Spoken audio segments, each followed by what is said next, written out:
Olá, meus queridos amigos e amigas. Estamos aqui para mais um episódio dessa série Cesta Básica. A gente vinha tratando do assunto tempo, agora vamos passar para um assunto mais polêmico, dinheiro.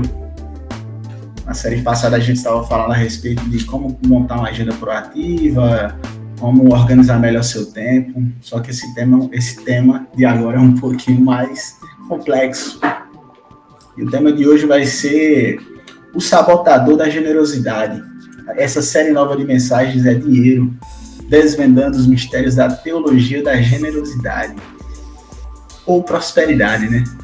E mais uma vez comigo aqui, me ajudando, dando esse apoio, meu querido amigo Felipe Chaves. Uma salva de palmas. Rodrigo, é um prazer estar aqui. É um prazer estar aqui contigo, é um prazer estar aqui com o pessoal que está acompanhando aí a gente de casa.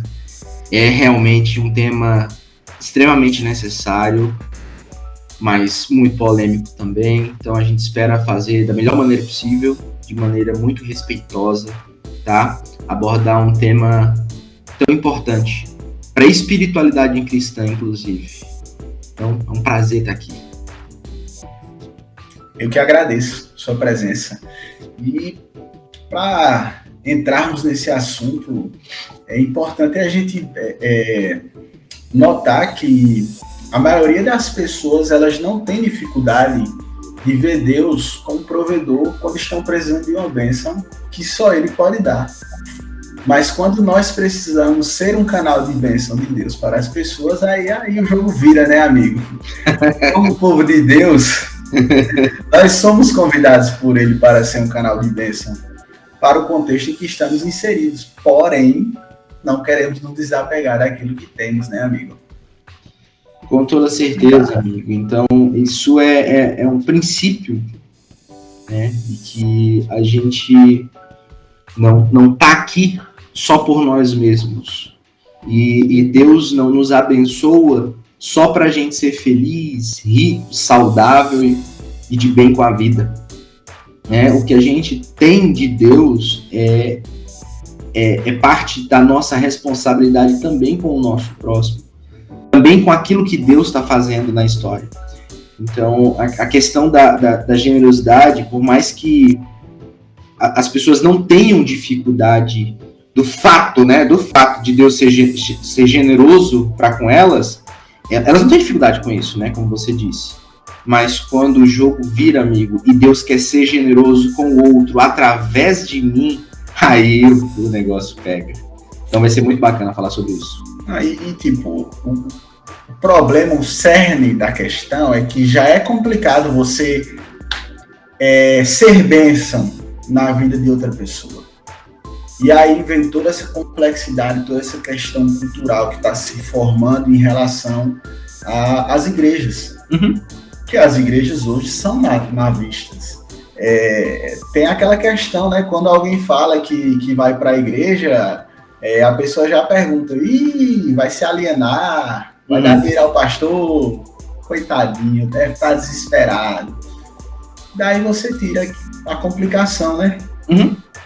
E a cada dia que passa, mais notícias, né, sobre escândalos relacionados a igrejas. Porque quando você pensa em igreja evangélica, por exemplo, a primeira imagem que se tem é a igreja que eu vi na TV. E assim, cara, para quem está vivendo uma crise, um desafio, uma questão ali, sei lá, no casamento, com um filho que é usuário, que está vivendo ali o clímax do problema, quando a gente está vendo alguém que está passando por um momento de enfermidade, né, e está num estado já complicado. Então, para essas pessoas que procuram assim, as últimas saídas da vida, encontram talvez num ambiente como esse uma possibilidade, uma luz no fim do túnel. Então, se eu já tentei de tudo, por que não tentar aqui? Então, para essas pessoas, essa chamada da igreja, você vem aqui com alguma coisa, um valor, um ato de fé, né, um sacrifício a Deus, e aí você pode ter a sua vida transformada, o seu casamento restaurado, seu filho curado, Então vem cá com a moeda certa e Deus vai te abençoar. Então, assim, é com muita sinceridade que boa parte dessas pessoas vão ao ambiente religioso. Mas quem não está passando por nada disso, olha para esse mesmo cenário e diz assim, cara, não faz sentido. Não tem lógica isso. Então, por isso, na mensagem, quem quiser ver isso com mais detalhes, embora eu não tenha me aprofundado tanto no assunto, mas eu fiz questão de mostrar que foram ondas que foram construindo a história da igreja e os tipos de igreja que a gente tem hoje. A gente teria, sei lá, umas 7, 8 ondas diferentes, mas eu, ali no sermão, eu me limitei a falar de 4 delas, ondas importantes, assim, que construíram a história do grupo que a gente denomina como evangélico. Então, eu falei de algumas dessas ondas para dizer que, cara, igreja não é a mesma coisa. Então, tem várias igrejas, tem várias diferenças entre elas e ênfases diferentes. Então, assim, foi uma tentativa. Não estou dizendo que vai resolver o problema. Não estou dizendo que a partir disso as pessoas podem categorizar a igreja da primeira onda, da segunda, da terceira, da quarta, essa é a verdadeira. Não é isso. Porque tem problemas, tem disfunções em todas as ondas. Entendeu? Porque o ser humano tem problemas. Então, é complexo, é um tema complexo, é delicado de falar, né? Isso é interessante você falar essa questão do problema é o ser humano, porque uma vez eu tive um professor que ele é ateu, é a opção dele. Só que aí ele ataca muito a igreja, ataca muito. E eu sempre escutava calado, pô, esse cara deve ter um conhecimento do caramba. Se eu entrar na discussão com ele, ou ele vai me converter ao ateísmo, ou eu vou sair daqui esculhambado na sala de aula. Ele vai me humilhar. Então eu fui só segurando, escutando, tal, até que um dia eu fiz um simples comentário que derrubou ele. Que ele falou que o problema do mundo era o cristianismo. Aí eu falei bem assim, professor, o problema do mundo é o cristianismo, o problema do mundo são as pessoas que se utilizam do cristianismo para poder dominar o mundo. Aí ele realmente, aí já ficou meio, aí já mudou o parâmetro da conversa. Uhum. E aí diante disso você vê como tá, esse problema tá complexo, tá começando a se enraizar na nossa sociedade. Quando alguém chega para você e te pergunta, essa igreja aí que tu tá frequentando, qual tipo de igreja? É mais do mesmo? É mais daquelas que pedem dinheiro, que oferecem milagres, tal, e etc. E, tipo, é complicado, porque atualmente a gente vive um cenário, o Felipe, onde a igreja é vista como uma máquina de arrecadar dinheiro. E o pior de tudo é que existe uma generalização, porque grande parte das pessoas, elas não conseguem, ou não sabem, ou apenas não fazem a menor questão de diferenciar e acabam julgando todas como iguais. Uhum. Esse cenário que é retratado em filmes, séries, livros, né, que é exposto, né, no ambiente da realidade, né, nas manchetes de jornais, isso tudo trata-se principalmente de uma estrutura que é montada dentro do movimento evangélico, que descobriu que é possível ganhar dinheiro com a fé e com a generosidade dos fiéis, cara. Então se montou uma estrutura de barganha para mobilizar as pessoas a fazerem do seu dinheiro, dos seus bens, um meio de resgatar um favor de Deus. Então, como se Deus precisasse daquilo que a gente tem, Deus fosse colocado à prova com o meu sacrifício monetário, de modo que ele é obrigado a me retribuir com aquilo que eu estou pedindo. Então, essa é a lógica. E isso foge completamente do cristianismo em si. Porque o cristianismo nem deveria ser categorizado como uma religião. Porque o cristianismo tem um fator central que a gente chama de graça. O que é graça? Graça é um favor de Deus que é distribuído a nós de forma imerecida. Nós não merecemos. Não é meritocrático. Eu não mereço o que Deus me dá. Na verdade, se eu for colocar na balança os meus erros, os meus problemas, os meus pecados, diante de um Deus que é santo, né, e que é justo, eu mereço tudo de ruim, cara. Eu mereço toda a punição possível. Então eu não tenho como retribuir, ou pagar, ou diminuir a minha pena com Deus. Não é isso, entendeu? Eu não tenho como fazer isso. Então, do que o cristianismo, de modo geral, se trata? Ele se trata do movimento que o próprio Deus faz na nossa direção, enviando o seu único filho, Deus Filho, para receber toda a ira dele mesmo contra nós, de modo que quando nós confiamos naquilo que Deus Filho fez na cruz, Deus Pai deposita os nossos pecados nos ombros de Jesus e esse recebe a culpa e o peso dos nossos pecados. Então, quando ele morre com os nossos pecados. Então, essa é a lógica do cristianismo. Então, Deus nos declara justos, nos declara aceitáveis diante dele, a partir daquilo que Jesus Cristo fez, dos méritos de Jesus Cristo. Então, essa é a lógica do cristianismo. Eu confio em outra pessoa que paga a minha conta para com Deus. Então, agora, eu vivo a minha vida para a glória dele, por causa daquilo que ele fez por mim. Então, é totalmente diferente essa coisa de eu toma lá da cá, né? Deus, é como se Deus precisasse de mim. Deus precisa de mim, então por isso eu faço isso. Talvez seja um pouco da influência grega, né? Das divindades gregas que sobreviviam da adoração. Então, pensa que isso se aplica ao Deus Criador. E não é verdade. Deus, ele não precisa de nós. Não é a nossa adoração ou a nossa oferta ou os nossos sacrifícios que determinam quem Deus é. Ele já é antes de nós. Então, essa é a crença fundamental do cristianismo. Então, não tem nada a ver com isso. Então, a lógica toda desse movimento, né, de barganha, em que você investe e recebe a bênção, de que se você faz sua parte, Deus tem que fazer a dele, toda essa lógica é completamente desconectada do cristianismo. Por isso que eu afirmei na mensagem que essa quarta onda, o movimento neopentecostal, ele é disfuncional. Porém, Rodrigo, isso não significa que todo mundo que está envolvido nisso seja um pecador e está no inferno e acabou e não tem jeito. Não falei isso.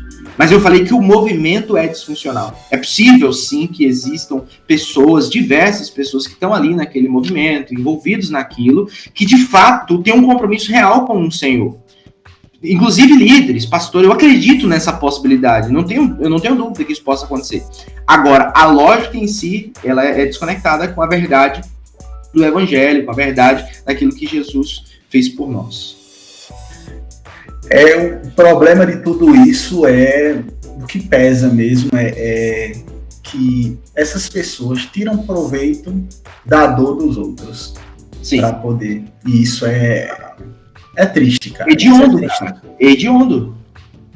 Doloso. Isso é um crime, pô. É um crime. Isso é um crime. Aí essa questão da barganha, que é um assunto bem complexo, que nos bastidores a gente já conversou bastante sobre isso, e eu até dei um testemunho meu, porque tipo, eu não entendia bem como é que funcionava essa questão de abençoar, de ser abençoado, de ser bênção na vida das pessoas. Eu achava que tudo não passava de uma simples barganha com Deus. Eu cresci com esse tipo de pensamento, tá entendendo?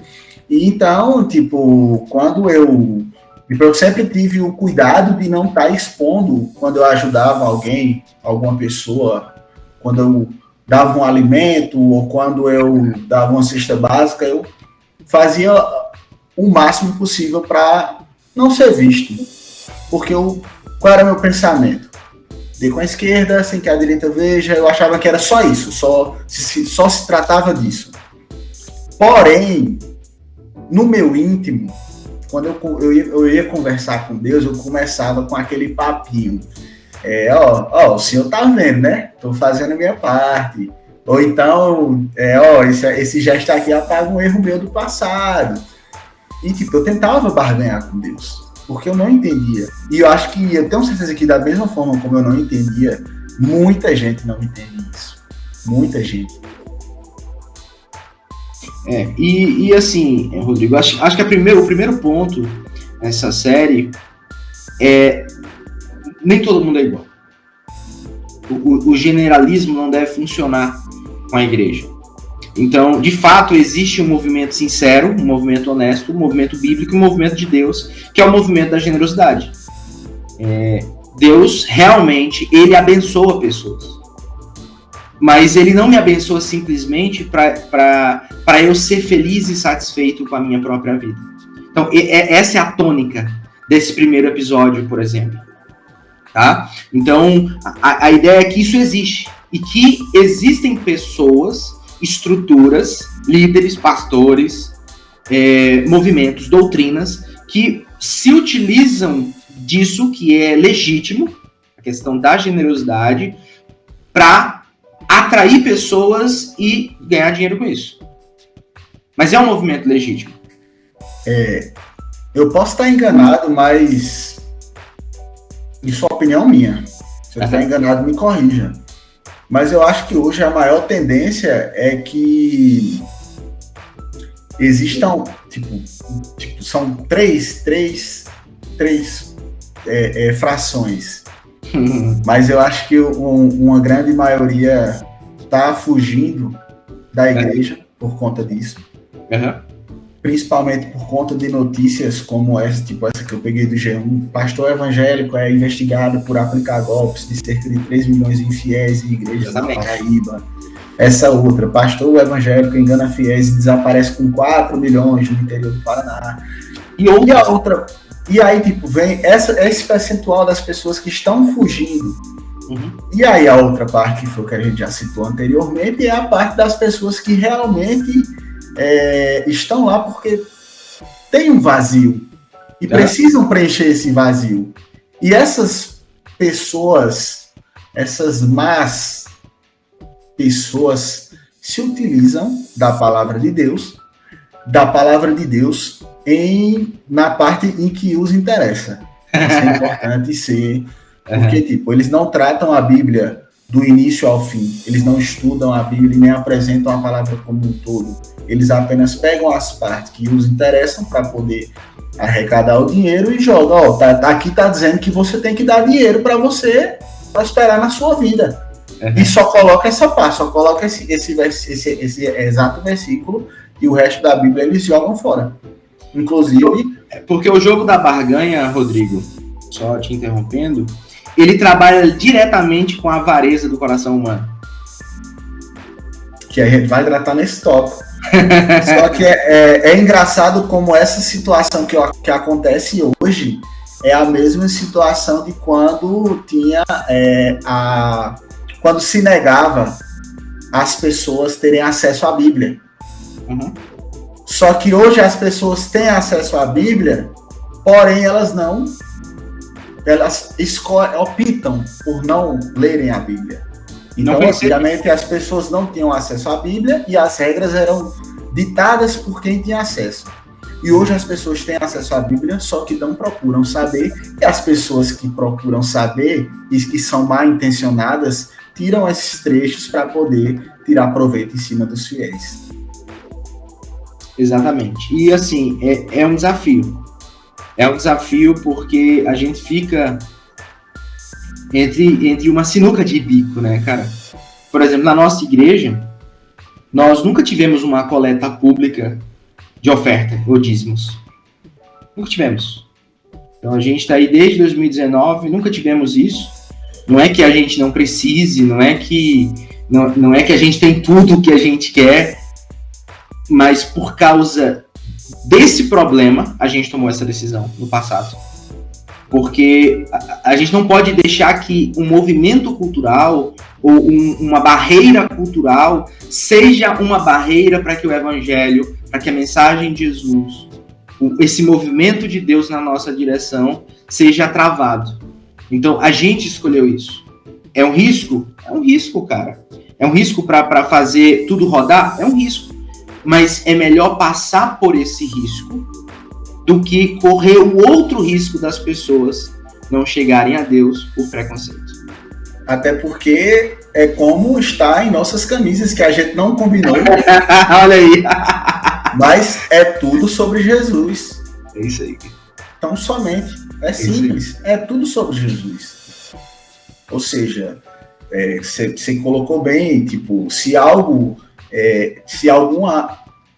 aparece alguma barreira que impeça você de levar a pessoa a se conectar com Jesus, a conhecer Jesus, então essa barreira tem que ser retirada.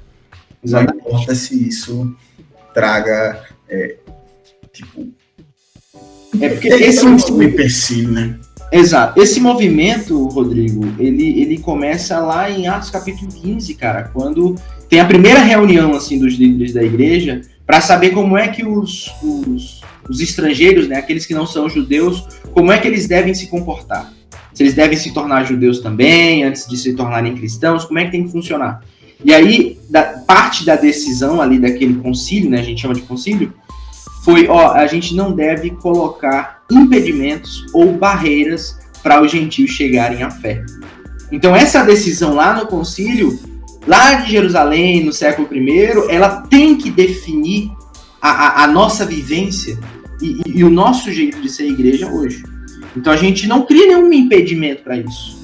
A gente vai tirar todos os muros, todas as barreiras, para que o máximo de pessoas possam chegar a Deus. Então, essa é a base da nossa decisão. Mas, de fato, voltando para o assunto, né? A avareza das pessoas tem sido trabalhadas por essa dinâmica e esse tipo de estrutura religiosa baseada na barganha. Eu acho que isso até faz com que a pessoa se utilize dessa desculpa para esconder sua avareza. Exato. Agora, eu tenho uma pergunta bem, bem interessante para você, porque é uma linha bem tênue, e é exatamente essa linha que separa a avareza disso que eu vou te perguntar, porque as pessoas se escondem atrás disso. E eu queria te perguntar, qual a diferença entre a pessoa avarenta e a pessoa econômica ou prudente? Eu vou começar com uma citação de John Wesley que eu vou usar em alguns dos episódios da série. Ok? Primeiro, ele diz o seguinte, a orientação dele: ganhe tudo o que puder. Poupe tudo o que puder. Doe tudo que puder. Então, não há problema algum em você ser rico. Não há problema algum em você juntar patrimônio. Não há problema algum com isso. Em você economizar, em você não gastar de forma desmantelada. Não há problema com isso. Longe, isso é uma virtude, isso não é um problema. Ok? Agora, quando eu não faço conta dos meus recursos, prevendo o próximo, prevendo na história, aí é onde mora o problema. Porque se o meu dinheiro, se tudo que eu conquisto, se a minha profissão, se o meu tempo, se tudo que eu faço, ele só me contempla e contempla os benefícios que aquilo traz para a minha própria vida ou para a vida da minha família, então eu sou egoísta. E quando o assunto é dinheiro, eu sou avarento. Mas se eu entendo que o que eu tenho também é um meio de Deus abençoar as pessoas, inclusive seu meio de potencializar aquilo que ele está fazendo na história, então eu me desconecto da avareza e eu começo a ponderar. Porque eu sei o preço, eu sei o custo que é do dinheiro que eu tenho. Eu sei quanto eu tenho que trabalhar para ganhar aquele valor. Então todo mundo sabe disso. Então eu quero que ele seja melhor investido, eu quero que ele seja melhor distribuído. Então eu não quero fazer besteira. Mas o fato de ter a possibilidade de eu estar fazendo uma bobagem não me dá o direito de parar e de interromper esse processo. Eu preciso abrir a mão, eu preciso abrir o bolso para que pessoas tenham. desde coisas básicas até mesmo a questão do evangelho. E quando a gente fala de igreja e conecta igreja com dinheiro, a gente tem que pensar para que a igreja serve, cara? Qual é o objetivo da igreja? Qual é a coisa que a igreja faz que só a igreja pode fazer? Nenhuma outra instituição humana pode fazer. Então a gente entende, é pregar o evangelho, é fazer aquilo que Jesus mandou a gente fazer. Então beleza. Então como é que eu garanto que o recurso que eu estou doando, por exemplo, a uma igreja, seja bem administrado? Quando eu entendo que aquele dinheiro é revestido na pregação do evangelho, que é o que a igreja deve fazer. Quando a igreja gasta dinheiro com qualquer outras coisas, quaisquer outras coisas, aí ela já está fazendo errado. Aí ela já está fazendo mau uso do dinheiro. Mesmo que essas outras coisas conectem com as minhas aspirações. Conectem com aquilo que eu gosto de fazer. Então, assim, eu defendo a ideia de que 100% do orçamento de uma igreja deve ser completamente focado no objetivo central para que a igreja existe. 100% do orçamento. Então, não tem essa coisa de uma parte é para a gente pregar o evangelho, outra parte é para a gente fazer não sei o que. Não, é 100% do orçamento tem que ser voltado para isso.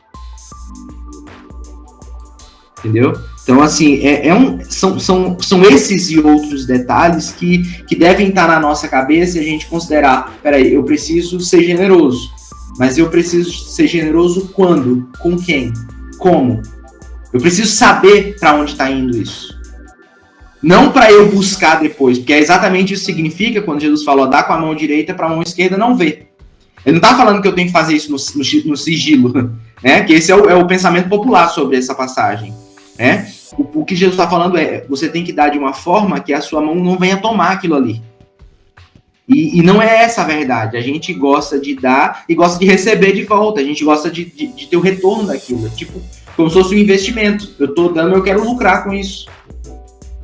Então, esse tipo de mentalidade, ela não combina com a coisa da igreja. Eu dou para que outras pessoas lucrem, para que outras pessoas sejam beneficiadas. Eu não estou fazendo aquilo por mim, eu estou fazendo aquilo por elas. E eu ganho quando elas têm. Eu ganho quando elas têm acesso. Então, assim, eu acho que a maior diferença dessa linha tênue que você mencionou, entre ser avarento e ser uma pessoa inteligente, eu vou colocar dessa forma, é eu entender o propósito e entender para onde aquilo está sendo distribuído. Quando eu faço esse exercício, eu estou honrando, inclusive, a Deus com aquela minha generosidade. Tá? Então, algumas das coisas que eu acho que vale a pena a gente refletir. Inclusive, o próprio Jesus, né, ele fala em Lucas 14, ou em Lucas 12, a partir do versículo 17, quando o irmão vem atrás da herança, né? Uhum. E aí ele vai dar uma aula sobre a questão da avareza. Sim. E aí a gente falou isso mais na mensagem, né? Se você quiser ver melhor aí o assunto, a gente trabalhou isso lá na mensagem, porque Jesus, ele fala o seguinte, cara, a vida não consiste na abundância de bens que a gente tem. O sentido da existência humana não está estritamente relacionado com o acúmulo ou com a abundância de bens que a gente tem. Então, assim, Jesus conta toda uma história para mostrar isso, né?